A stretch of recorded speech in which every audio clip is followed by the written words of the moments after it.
একজন সৎ ব্যক্তি ছিলেন যার নাম ফুদাইল। তিনি একদিন কান্না করছিলেন। তাকে জিজ্ঞাসা করা হলো, আপনি কিসের জন্য কাঁদছেন? তিনি বললেন, আমি কাঁদছি তাদের জন্য যারা আমার প্রতি অবিচার করেছে। আমি কাঁদছি তাদের জন্য যারা আমাকে অবিচার করেছে। কিয়ামতের দিন যখন তারা আল্লাহর সামনে দাঁড়াবে, তখন তাদের কোনো অজুহাত থাকবে না। প্রিয়জনেরা, ইয়াহিয়া বিন মুয়াজ, যিনি একসময় একজন রাজা ছিলেন এবং যার কাছে প্রচুর ধন সম্পদ ছিল, কিন্তু শেষ পর্যন্ত সব শেষ হয়ে গেল। তিনি ও তার ছেলে কারাগারে বন্দী হয়ে গেলেন। তখন তার ছেলে বলল, বাবা, আমরা কোথায় ছিলাম এবং কোথায় এলাম? একসময় আমাদের রাজত্ব ছিল, কিন্তু আজ আমরা বন্দী।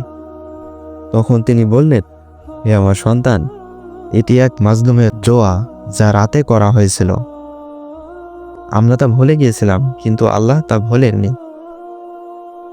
সুতরাং কিয়ামতের দিন পুলসিরাতের পেছন থেকে একজন ঘোষণা দেবে, হে জালিমগণ, হে অত্যাচারীরা, হে অহংকারীরা, আল্লাহ তার মহিমা ও গৌরবের কসম করে বলেছেন, কোনো জালিম এই সেতু পার হতে পারবে না, কোনো জালিম এই পুলসিরাত পার হতে পারবে না।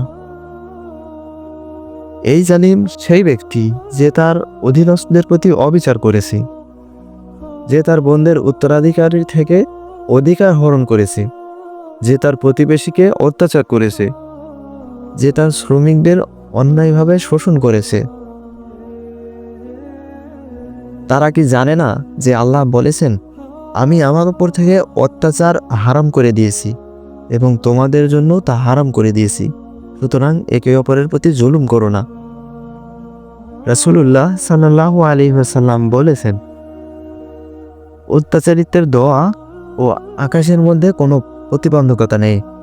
আল্লাহ বলেন, আমার গৌরব ও মহিমার কসম, আমি অবশ্যই তোমার সাহায্য করব, যদিও তা দেরিতে হয়।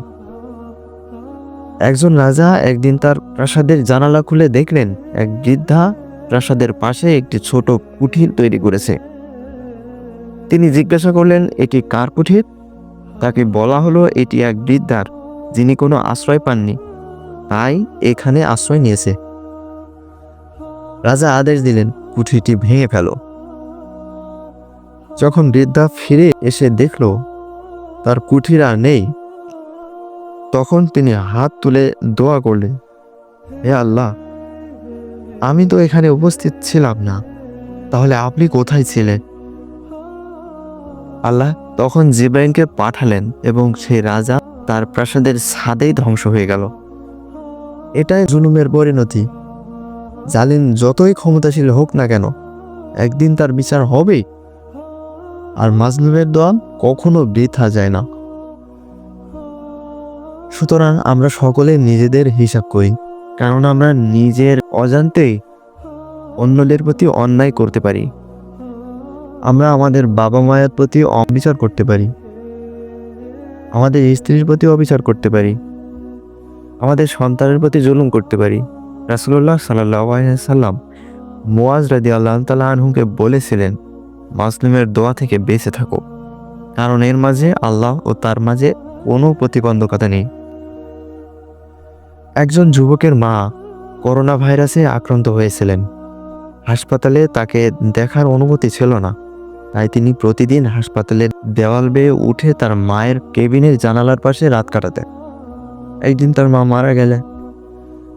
তাই যারা নিজেদের মায়েদের বৃদ্ধাশ্রমে পাঠিয়েছেন তাদের বলছি, তাদের বাড়ি ফিরিয়ে নিন। এটা তাদের উপর জুলুম করা হয়, তাদেরকে বাড়ি ফিরিয়ে নিন।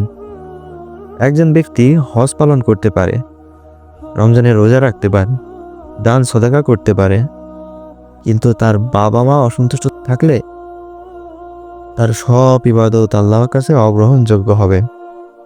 যারা তাদের মায়েদের কবরের নিচে রেখেছে তাদের জিজ্ঞাসা করুন, মায়েদের মূল্য কেমন ছিল, তাদেরকে জিজ্ঞাসা করে দেখতে পারেন।